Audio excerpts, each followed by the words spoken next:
My name is Sean. I'm 34, live just outside Sacramento, and until last month, I thought I had a decent relationship with my family. Not perfect, but decent. My mom and I used to talk at least once a week.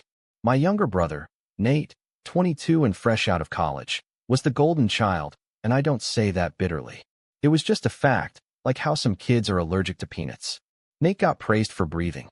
I got silence when I landed my first six-figure client. And my dad? He passed away when I was 20. So yeah, it's mostly been just the three of us, Mom, Nate, and me, for the last 14 years. At least, that's how it looked on the surface. Here's the part one haven't told anyone outside my close circle. I paid off my mom's mortgage. The entire thing. $680,000, paid over the course of 5 years. I didn't do it all at once. I just sent her money regularly and handled the payments quietly. I was doing well with my consulting business, and after a particularly great year, I thought, why not take that burden off her shoulders? She had supported me in small but meaningful ways when I was starting out, so it felt right at the time. She never explicitly asked me for help, but she also never declined it. She knew I was making the payments. We had a few conversations about it early on. You really don't have to do this, she'd say, but always with that look, half proud, half relieved. Eventually, she stopped pretending to protest.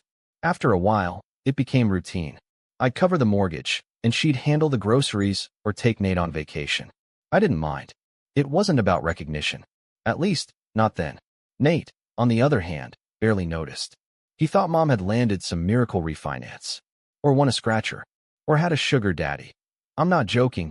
He literally made that joke once during Thanksgiving dinner, and Mom just laughed it off. I remember staring at my plate, half hoping she'd say, actually, Sean's been covering it. But no. Silence. My name never came up. I let it go. I told myself I wasn't doing it for thanks. But you can only shove that down for so long. Nate was always the kind of guy who coasted. Barely passed high school, flunked out of his first college, spent 2 years finding himself in Europe, on Mom's dime, of course, and finally limped his way through an online business degree. When he walked across that graduation stage last month, you'd think he'd discovered a cure for cancer with the way my mom was beaming. I went to the ceremony. I cheered, clapped, even brought a gift, an engraved Mont-Blanc pen. I thought it was symbolic. Welcome to adulthood. Now go write your own story. Cheesy maybe, but it came from a good place. Nate barely looked at it, said, cool, and tossed it on the passenger seat of his Mustang, the one Mom helped him lease. I should have seen the signs that something was off, but I was too tired to connect the dots.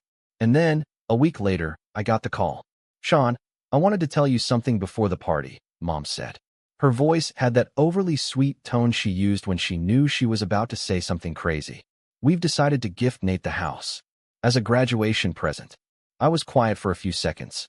I remember just blinking, like the words hadn't registered. What house? I finally asked, even though I knew. I needed her to say it.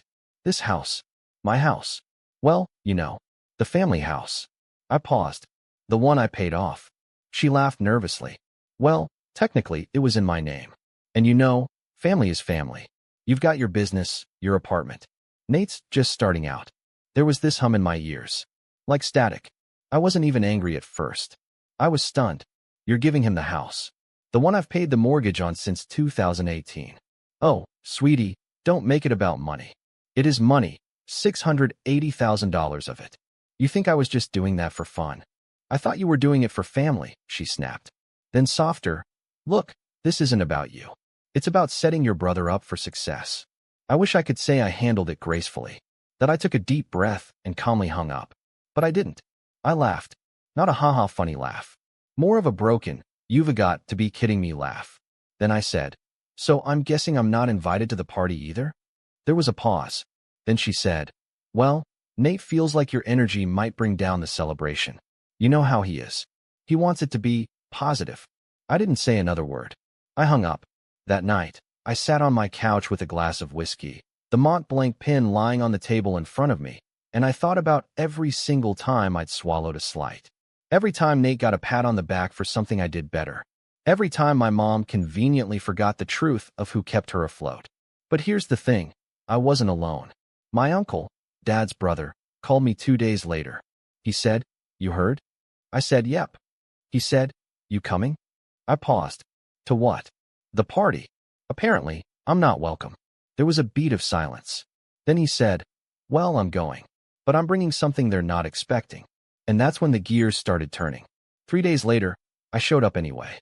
Dressed sharp, calm, quiet. I walked into the backyard right as Nate was raising a champagne glass and Mom was bragging about her baby boy. That's when Nate looked at me like I was a stain on his graduation robe and said, didn't think you'd show. This is kind of a family thing. And I just smiled, turned to my uncle, standing beside me, and asked, you want to tell them, or should I? He went pale. Mom blinked. What's going on? And that was just step one. There's a certain silence that falls over a crowd when something's not quite right. That moment in the backyard was exactly that kind of silence. All the aunts and uncles, family friends, neighbors, they all looked from me to my uncle to Nate and back again like they'd just walked in halfway through a scene in a movie and missed the part where everything changed. Nate's grip on his champagne glass tightened just a bit. Tell us what? He asked, smirking like he thought he was still the star of the show. That you're mad because I got the house. Get over it, dude. Mom shot me the same tight smile she always used when she was trying to control the narrative. Sean, this really isn't the time. That was when Uncle Dave cleared his throat. Now, let me give you some context. Uncle Dave is my dad's older brother. He's always been the quiet one at family gatherings, more of a watcher than a talker. But he's also the executor of my dad's estate. And unbeknownst to just about everyone in that backyard besides me and my lawyer, he's also the one who helped me buy that house years ago through a family trust. He looked around, voice calm but deliberate. Actually, I think it is the time. Nate rolled his eyes so hard I thought they might get stuck in the back of his head. God, are you guys seriously going to do this now? This is my party. I could practically feel the temperature drop. Uncle Dave turned to my mom. Linda, do you remember when James died? My mom blinked, thrown off. Of course I do. And do you remember the house? The mortgage? How you said you couldn't keep up with the payments? She hesitated. That was a long time ago. You told Sean he didn't have to help. But he did. And after 3 years of helping, he and I came to an agreement. We bought out the mortgage through the trust his father left behind. Quietly, legally. I watched as Mom's expression froze. Eyes narrowing, jaw clenching, lips twitching like she was trying to stay in control of the room. Nate was the first to speak. What the hell does that mean? I looked him in the eye. It means the house isn't hers to give away. He snorted. Oh, come on. She's lived here for what, 30 years? She raised us here. You think you're just gonna what, kick her out now? I took a deep breath. No, that was never the plan. I just wanted her to be safe. I didn't care about owning it. But gifting it to you, behind my back, after everything I did? That's not happening. My mom's voice rose, trembling with fury. How dare you bring this up here? In front of everyone? You're embarrassing yourself. No, Mom, I said. You did that when you tried to pretend I didn't matter. The silence now was thick. The kind of silence that crushes parties and ends photo ops. People were slowly stepping away, pretending to check their phones or refill drinks, giving the family just enough space to implode in peace. I didn't stay long after that. Just long enough to see the look on Nate's face when it sunk in. Just long enough to hear my mom mutter something under her breath about betrayal. I left with Uncle Dave, got in his car, and didn't say a word until we were halfway down the street. He finally spoke first. You sure you're ready for this? I looked out the window. I was ready 5 years ago. I just didn't know it yet. But here's the thing about people like my mother and Nate. When you block their move, they don't retreat. They regroup. And they retaliate. The next morning, I got a text from Nate. Hope you're happy. Mom's been crying all night. You ruined the best day of my life. An hour later, I saw a Facebook post from my mother. Something vague and manipulative, like some people don't understand sacrifice, especially when they've never made any themselves. Tag Nate. Photo of them hugging, with the caption, "True family always has your back." Comments flooded in. Ignore the haters. Your son deserves that house, Linda. You're such a strong mom. I didn't comment. I didn't message. I just screenshotted it all. By noon, my cousin Jen, who I hadn't seen in years, messaged me privately. Hey, is this about the house? I don't mean to be nosy, but you're the one who paid it off, right? I replied with a simple, yeah. She said, that's so messed up. It was. But it was also just the beginning. 2 days later, I got a call from the property management company that handles some of my rentals. They were confused. Apparently, someone claiming to be me had called to ask for all of my tenant contact info. Said it was for emergency ownership restructuring. Luckily, the company knows me too well to fall for that. But it told me something important. Nate was panicking. That's when I realized he wasn't just angry. He was scared. Scared the house was never going to be his. Scared I'd expose how dependent he really was. Scared Mom wouldn't be able to clean it all up for him this time. And honestly, I hadn't even done anything yet. But he pushed me further. That Friday, I went to visit the house. My house. Just to clear the air, check the property, maybe talk to Mom in person. But when I got there, something was off. The locks had been changed. I knocked. Waited. Knocked again. Eventually, Nate opened the door, smug as ever. Hey bro, you're not really welcome here right now. I stared at him. You changed the locks? He shrugged. I live here now. Mom said it's my house. You can't just show up uninvited. Uninvited? It's my name on the deed. Then take it up with a lawyer, he said, and slammed the door in my face. I stood there, stunned, for what felt like an hour. But it was maybe 2 minutes. Then I walked back to my car, sat inside, and just stared at the dashboard. This wasn't just disrespect anymore. This was war. They had no idea what I was capable of. No idea how many receipts I'd kept. No idea that the house, my house, was just the beginning. Because for years, I'd been quiet, generous, patient. I kept the peace. But that ended the moment they changed the locks. That weekend, I sat down and opened a folder on my desktop titled Family Documents. Inside were PDFs, contracts, scanned emails, bank statements, and letters from Uncle Dave's office. Every time I helped with a payment. Every time I covered taxes. Every time Mom said, just this once.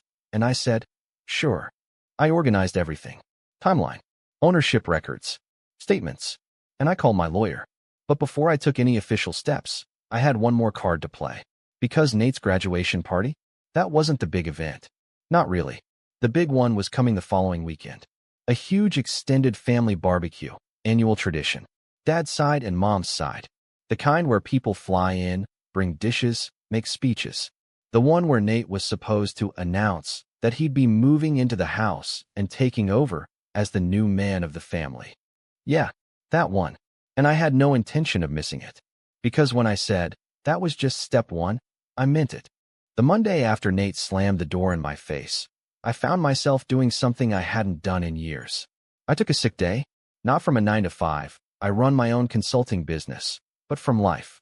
From being the responsible one, the fixer, the quiet provider who made things happen behind the scenes.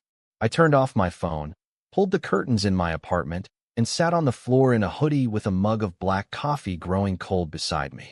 No podcasts, no meetings, no deadlines. Just me. And the reality that I had been erased by the people I loved most. I don't know how long I sat there, honestly. Maybe hours. Maybe all day. At some point, I opened the group family chat, mostly dead since the party, and scrolled. Every message from Mom now felt like it had a double edge. All those love you texts, the ones where she asked how my business was going, or if I could check the pipes next time you're over, or help Nate update his resume. I started seeing the pattern I'd been too blind to see before. I was never the son. I was the lifeline, the safety net, the backup plan. And now that Nate had graduated and could take over, I was disposable. That night, I got drunk. Not dangerously so, but enough to feel it. I stared at the ceiling in bed and asked myself, what if I just let them have it? The house, the story, the lie. But something deep in me said no. Not because of pride, not even because of the money, but because for the first time, I saw it. The manipulation, the years of quiet sidelining, the emotional rope Mom kept tied around me, just long enough to pull when she needed. I wasn't going to play that role anymore. The next morning, I called my lawyer. Jameson, I said, voice hoarse. I need to file an injunction on the property. I want to freeze any transfers, usage rights, anything. And I want to be present for the family barbecue this weekend. He paused. Sean, are you sure you want to mix legal action with family drama? That's a cocktail that never goes down smooth. I'm not mixing anything. I'm just making sure they don't get to write the ending to this story before I do. The next few days were a strange blur of grief and purpose. I was mourning something I didn't even know I'd lost. Years of being the overlooked son, the one who was only appreciated when he made other people's lives easier. But I was also planning. I started with the simple things.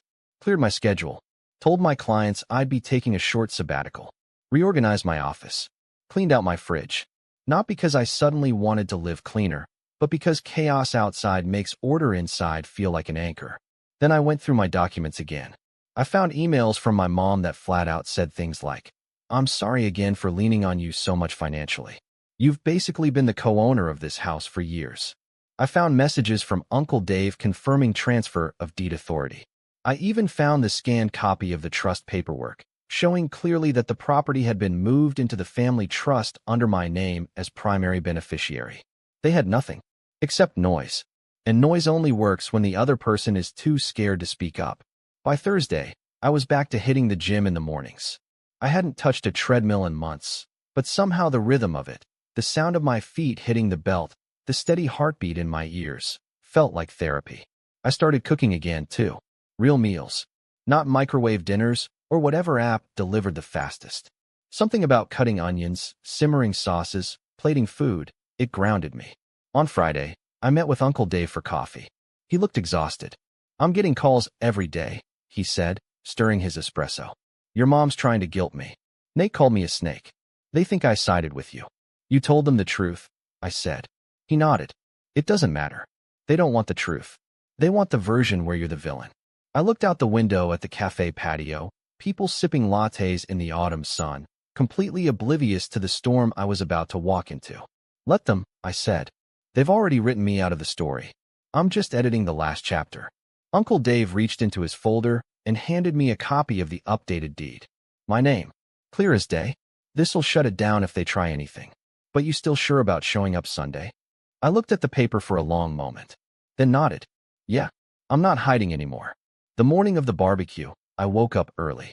Not because I was anxious, though I was, but because I couldn't sleep. I made a cup of coffee, put on the suit I saved for weddings and client pitches, and practiced my smile in the mirror. Not a smug one. Not cold. Just calm. I didn't want to look like a man out for revenge. I wanted to look like a man who had finally stepped into his own story. I pulled up to the park where the event was held every year. Same spot, near the lake, with folding chairs and a rented tent, and those tacky plastic tablecloths my mom insisted on bringing because it makes everything look more festive. I parked 2 rows away, grabbed the folder from my passenger seat, and walked in. Heads turned. Conversations paused. Nate was near the grill, holding court with a bunch of cousins, wearing aviators and a smug grin that dropped the second he saw me. Mom was under the tent, chatting with Aunt Grace, who immediately whispered something in her ear the moment I came into view. "Sean," Mom said, voice pinched. "You decided to come after all." "Wouldn't miss it," I said. "I brought some paperwork I thought you might find interesting." Nate barked out a laugh. "Seriously? Are you going to make a scene again?" "No scene," I said. "Just some clarity." I stepped up to the main table, the one with the "Congrats, Nate" banner flapping above it, and set the folder down. I opened it slowly. Let them all see. These are the trust documents. The payment history. The deed. Every single time I covered your mortgage. Every dollar I poured into the house you said you were gifting to Nate. The silence was immediate and total. Like the moment before a thunderclap. I didn't look at Mom. Not yet. I looked at Nate. "You can throw parties. You can change locks. You can post whatever you want on Facebook. But this," I tapped the paper, "isn't opinion. It's ownership." He opened his mouth, but I wasn't done. For 5 years, I kept this family afloat. Quietly. I never asked for praise. I never asked for payback. But I'm done being erased. Then I turned to Mom. And finally, she looked shaken. "Sean," she said, barely above a whisper. "Why are you doing this?" I met her eyes. "Because you already did." That's where I left it. I didn't raise my voice. I didn't gloat. I just let the truth sit there, uncomfortable and undeniable. Then I turned and walked away, leaving the folder behind. As I reached my car, I heard voices rising behind me, shocked cousins, uncomfortable questions, people asking Nate what the hell was going on. But I didn't look back. For the first time in a long time, I wasn't carrying anyone else's weight. That evening, I turned off my phone again. No texts, no calls, just me, a good dinner, and a Netflix show I didn't even really pay attention to. And sometime around midnight, I did something I hadn't done in years. I slept. Deeply. No anxiety dreams. No tightness in my chest. No wondering if I was good enough, or loyal enough, or family enough. Just sleep. Because rock bottom isn't always crashing into the ground. Sometimes, it's standing still while the people you love try to bury you under the weight of their expectations. And the rise? It doesn't come with fanfare. It starts with quiet. With choosing yourself. And I had just started. But Nate? Nate still thought this was over. He had no idea what was coming next. I used to think revenge was loud. The shouting. The dramatic reveals. The slamming of doors and raised voices in echoing rooms. But now I knew better. Real revenge, the kind that rattles people to their bones, is quiet. Precise. Surgical. It doesn't announce itself. It waits. It watches. And when the time is right, it pulls one thread, and the whole illusion collapses. That barbecue had been the first pull of the thread. And even though I walked away from the party with a cool head and a full night's sleep, I wasn't done. Not even close. If anything, I was just warming up. Because Nate had made a critical mistake, and he didn't even realize it. He brought war to my doorstep. But he was playing checkers, and I'd been building a chessboard for years. The Monday after the barbecue, I scheduled a full day for what I called strategic realignment. I started with Uncle Dave. We met again at the same cafe, though this time he looked more alert, curious, even. "You stirred up a hornet's nest," he said, sipping a black coffee. "Nate called me 4 times yesterday. Your mom left me a voicemail sobbing. What's next?" I slid a folder across the table. Inside was a printout of every documented payment I'd made toward the house, including property taxes, repairs, utility bills during the months she was behind, and even the remodeling work I'd quietly financed last year when Mom couldn't afford to update the kitchen but wanted it nice for Nate's friends. Dave's eyes scanned the documents. He whistled under his breath. "You kept all of this?" "Every cent," I said.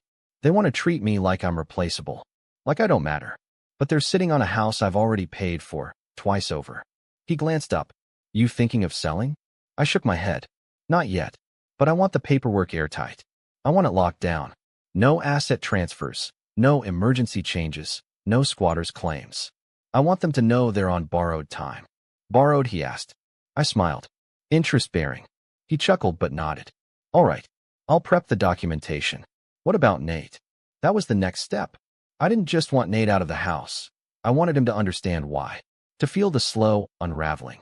Not because I'm cruel, but because I'd spent a decade holding this family up, and I was done letting that go unseen. So I started digging. Not illegally, just smart.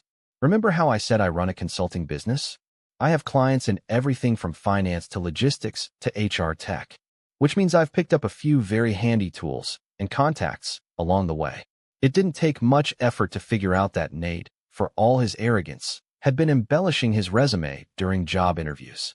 I found an old copy of his actual transcript in my mom's email. We shared a family iCloud account for a while. She never changed the password. And guess what? He hadn't graduated with honors. Not even close. Barely a 2.1 GPA. One call to a buddy in HR consulting, and I found out he'd applied to 3 companies using a 3.8 GPA and Dean's List 3 semesters. Flat out lies. I didn't report him yet. That would have been too easy. Instead, I made a copy of everything. Screenshots. PDF exports. A quiet little file I named insurance. Then I turned to the utilities. See, the house was still technically in the trust, even if Mom and Nate had changed the locks. And the trust still listed me as managing partner. That meant I had every right to request billing histories, service plans, and, in this case, initiate a routine ownership audit. I submitted the form. Within 3 days, I had emails from the electric and water companies letting me know that service under Nate's name hadn't been properly validated. And until ownership could be confirmed, bills would be paused, or worse, backcharged to the trust. Let's just say the lights started flickering not long after. I didn't stop there. I knew that Nate's car, the one Mom helped him lease, was under a co-signed agreement using my mom's credit. And thanks to a lovely little tool called MyFico, which I'd helped her set up years ago when she was struggling to manage her debts, I still had access to her credit alerts. That's how I knew her score had dropped 48 points in the last month. Why? Because Nate had missed a payment, and the dealership was already threatening repossession if it happened again. The cherry on top? I requested a mail forwarding order. Any financial or legal documents related to the house would now come to my P.O. box, not Mom's address. I wasn't locking the doors. I was turning off the lights, one switch at a time. The real fun began when I reached out to the neighbors. Not all of them, just one. Ms. Kendra, a retired attorney who lived 2 doors down and had always had a soft spot for me. We got lunch. I told her, casually, about the trust, about the transition. I didn't even need to ask her to watch the house. She offered. Anything shady goes down, I'll be the first to know, she said. And I've still got friends on the HOA board, if it comes to that. Perfect. That weekend, I filed a notice of ownership review with the county assessor's office. Standard process. Legal. Boring. But it flags the property as under trust litigation, which meant any attempt by Mom or Nate to refinance, claim equity, or initiate sale. Blocked. I didn't even need a lawyer in the room. Just a notary and a $40 filing fee. And now, the real kicker. Nate's birthday was coming up. He was turning 23. Another party. Another event where Mom would no doubt try to spin the narrative. But this time, I wasn't going to crash it. No, I was going to let someone else do it for me. Remember my cousin Jen? The one who messaged me after seeing the Facebook drama? Well, Jen's younger sister, Kara, had just moved to Sacramento. And guess where she got a job? City Records. Department of Housing. She owed me a favor. I once helped her get out of a sketchy sublet situation back when I was still doing freelance contract reviews on the side. So I called in the favor. I didn't ask her to do anything illegal.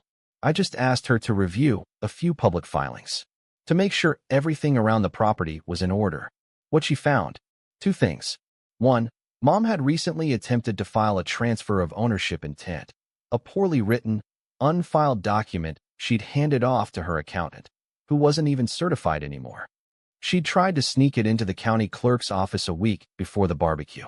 2, the house was still technically zoned under a multi-party trust, meaning if Nate did move in full-time and tried to file as a primary resident, it would trigger a zoning violation, which meant fines. Lots of them. Kara emailed me a copy of the flag document and said, they'll probably be getting a formal notice in about 2 weeks. If they're still living there, they'll have to come in and explain. I thanked her and added that file to the growing stack I now kept neatly organized in a Dropbox folder labeled Redemption. By now, I wasn't just reacting. I was constructing. This wasn't a petty battle over a house anymore. It was a slow, methodical reclaiming of my voice, my boundaries, my worth. And I wasn't doing it alone. Uncle Dave stayed close. Jen started dropping subtle truth bombs in the family Facebook group. Stuff like, isn't it wild how we think we know what's happening with the house, but we only hear one side? Even my Aunt Sheila, Mom's older sister, texted me, saying, hey, I had no idea you paid for everything. That's not right, Sean. I'm proud of you. The tide was shifting, but I wasn't ready to flip the final card yet. Nate was about to make a mistake. A big one. I could feel it.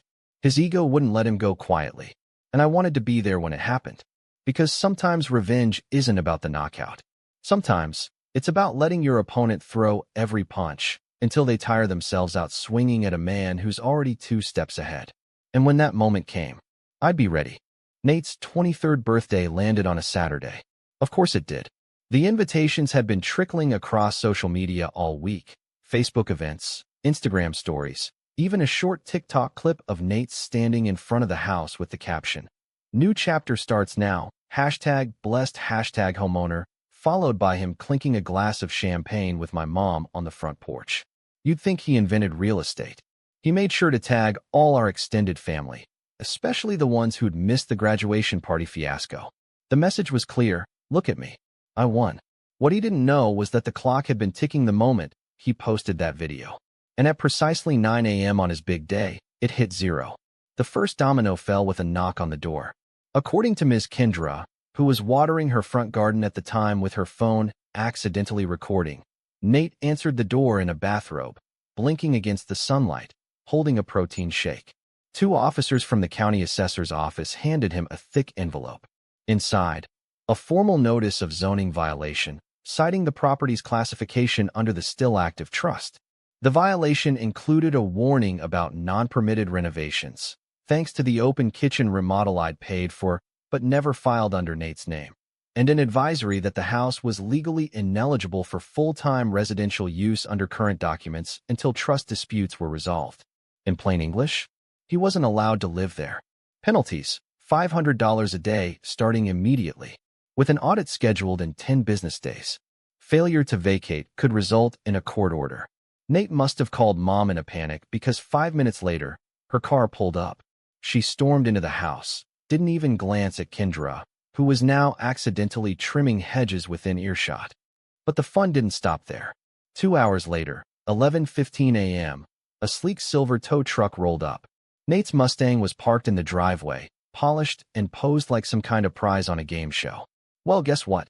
Lease default plus missed payments plus a delayed cosigner renewal equals repossession. The driver knocked politely. Nate didn't come out, so the tow guy did his job.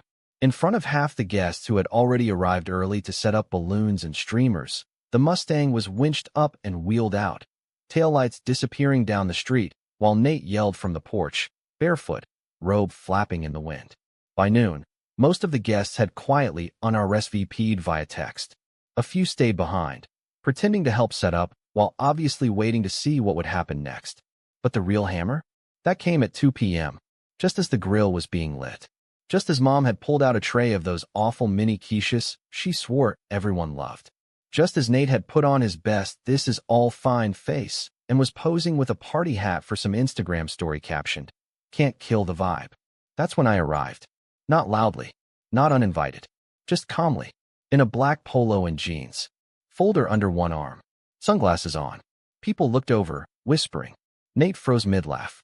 Mom saw me and actually dropped a plate.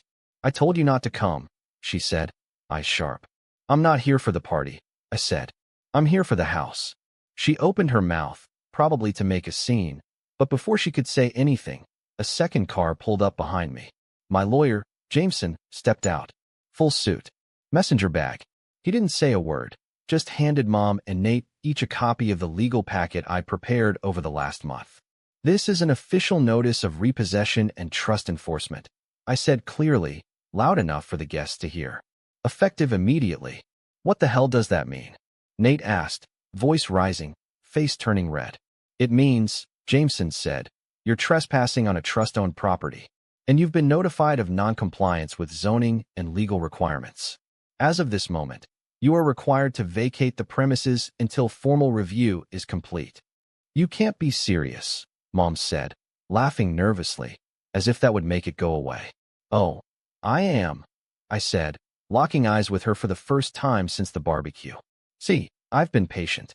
For years, I let you ignore my contributions. I let you rewrite the story. But when you tried to hand over something I built with my own hands and savings, that's when you crossed the line." Nate was fuming. "You think you can just kick me out?" "I don't think," I said. "I know. And you don't even live here legally. You're a squatter in a trust property you never contributed a dime to." Jameson pulled out one last sheet. "And here's the formal cease and desist from Sean regarding misrepresentation on social media and in public domains regarding ownership of this property. If you continue to claim otherwise, we'll proceed with a defamation and fraud case." "You're insane," Nate hissed. "Maybe," I said, turning toward the crowd.